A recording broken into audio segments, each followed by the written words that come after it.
देश में युवाओं के लिए नए नए सेक्टर्स भी बन रहे हैं। हिंदुस्तान के युवाओं ने अपने डर का सामना किया और देश को बदल दिया।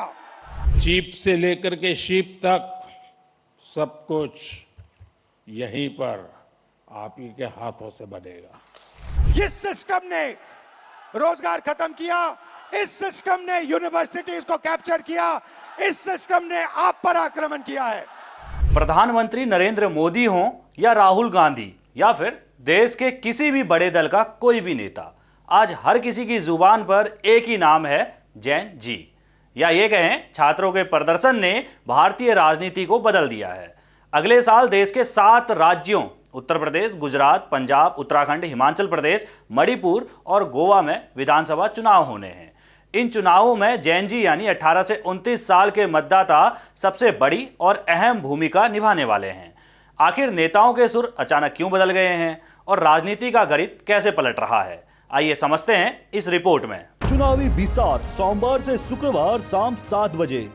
जुलाई में दिल्ली में हुआ जैन जी आंदोलन हो या फिर रांची में परीक्षाओं में धांधली और भ्रष्टाचार के खिलाफ छात्रों का जारी प्रदर्शन, युवाओं के इस तेवर ने राजनीति के विश्लेषकों को हैरान कर दिया है। हाल ही में बिहार के बांकीपुर और मध्य प्रदेश के दतिया उपचुनाव के जो नतीजे आए, उन्होंने साफ कर दिया कि युवा अब मूक दर्शक नहीं रहे।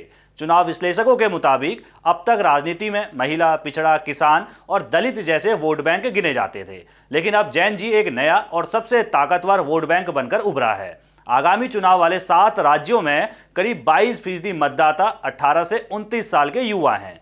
आइए अब आपको ग्राफिक्स और निर्वाचन आयोग के आंकड़ों के जरिए बताते हैं कि चुनावी राज्यों में कितने युवा यानी जैन जी वोटर हैं। देश का सबसे बड़ा राज्य उत्तर प्रदेश, कुल आबादी 24.3 करोड़। कुल वोटर की बात करें तो 13.3 करोड़।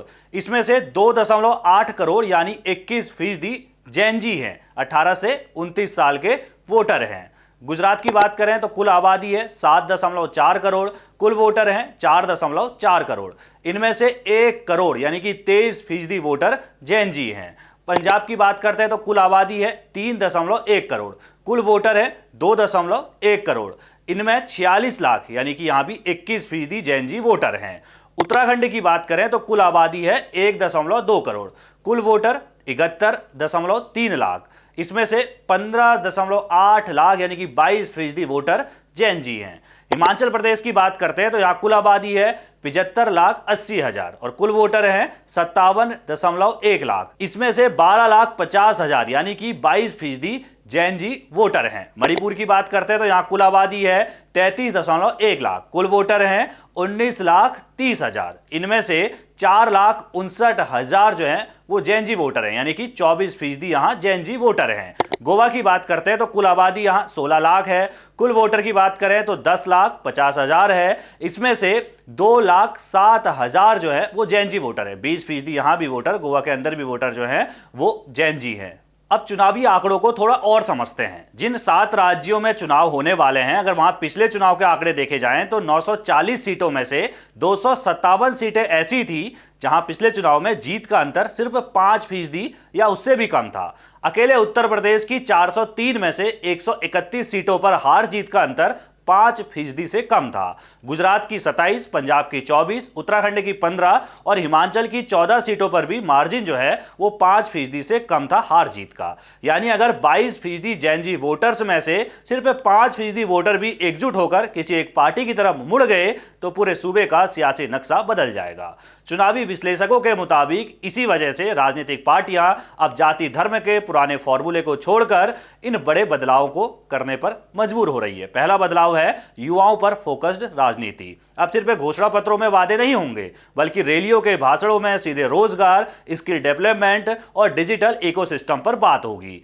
दूसरा बदलाव, जाति धर्म का समीकरण टूटेगा। युवा अब जाति से ऊपर उठकर मुद्दों पर बात कर रहे हैं। इसके चलते पार्टियां अब परंपरागत नेताओं की जगह सेल्फ मेड युवाओं को चुनावी मैदान में उतारना चाहेंगी। तीसरा बदलाव है महिलाओं जैसा स्विंग वोटर। जिस तरह महिलाओं ने जातिगत सीमाएं तोड़कर एक मुश्त वोट दिया, ठीक वैसे ही युवा किसी भी एक पार्टी के पाले में जा सकते हैं। चौथा बदलाव, मुफ्त की रेवड़ियों से दूरियां।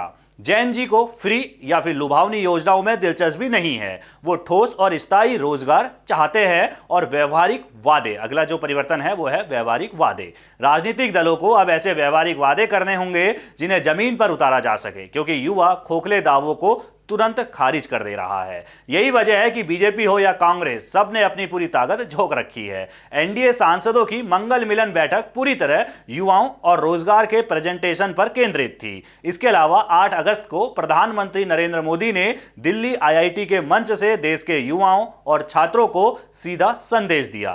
साथियों, विकसित भारत की इस यात्रा में आपकी भूमिका बहुत बड़ी है।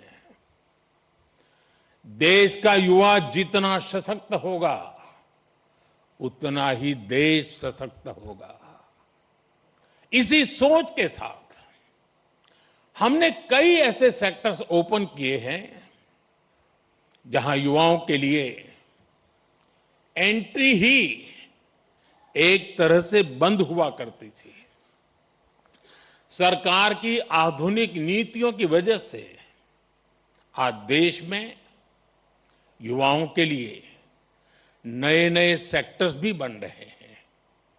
साथियों, पिछली बार जब मैं आपके सीनियर्स के कॉन्वोकेशन से वर्चुअली जुड़ने का मुझे अवसर मिला था, तब मैंने युवाओं के लिए स्पेस सेक्टर में हो रहे रिफॉर्म्स की चर्चा की थी। तब तक इस सेक्टर में लगभग पूरा काम सरकार ही करती थी, लेकिन आज वही स्पेस सेक्टर हजारों युवाओं के लिए नए अवसरों का आकाश बन चुका है। आज हमारे युवा अपने लॉन्च व्हीकल्स बना रहे हैं, रॉकेट लॉन्च कर रहे हैं और ऐसी उपलब्धियां हासिल कर रहे हैं जो दुनिया के गिने चुने देश ही हासिल कर पाए हैं। मुझे विश्वास है आज कहीं न कहीं देश का कोई युवा इंजीनियर गर्व से कह रहा है, first in my blood line to build a rocket.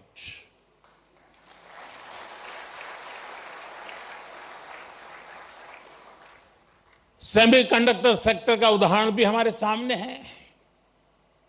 जब हमने इस दिशा में कदम बढ़ाया तो कुछ लोगों ने सवाल उठाए, कहा गया भारत ये नहीं कर पाएगा, लेकिन आज पहली सेमीकंडक्टर यूनिट्स में प्रोडक्शन शुरू हो चुका है।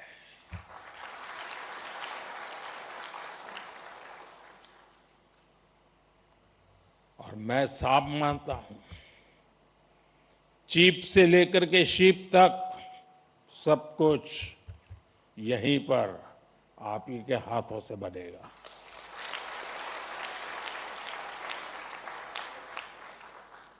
और कहीं कोई युवा पूरे आत्मविश्वास से कह रहा है, first in my blood line to make a chip in India. साथियों, आज आप हमारे ड्रोन सेक्टर को भी देखिए। आज इस सेक्टर में युवा नई नई संभावनाएं तैयार कर रहे हैं। कहीं ड्रोन से खेतों में काम दिया जा रहा है, ड्रोन दवाइयां पहुंचा रहा है, ड्रोन देश की रक्षा सुरक्षा में मदद कर रहा है। और आज कहीं कोई युवा कह रहा है, first in my blood line to make a drone.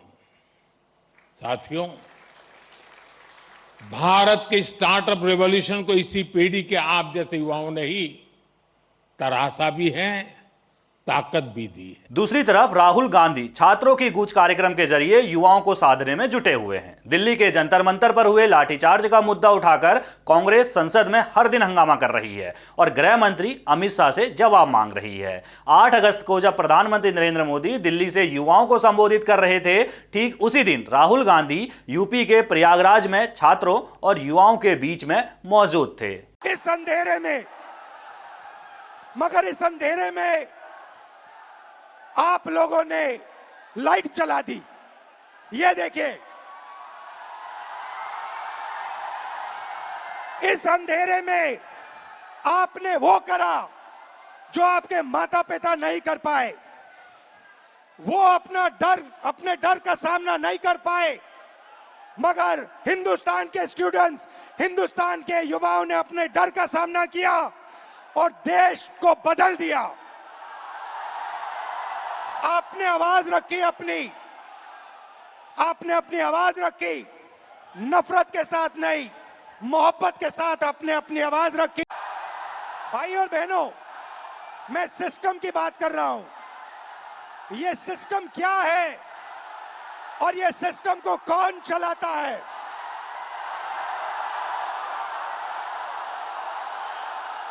भाई और बहनों, डेटा आपका, दर्द आपका, दौलत इनकी।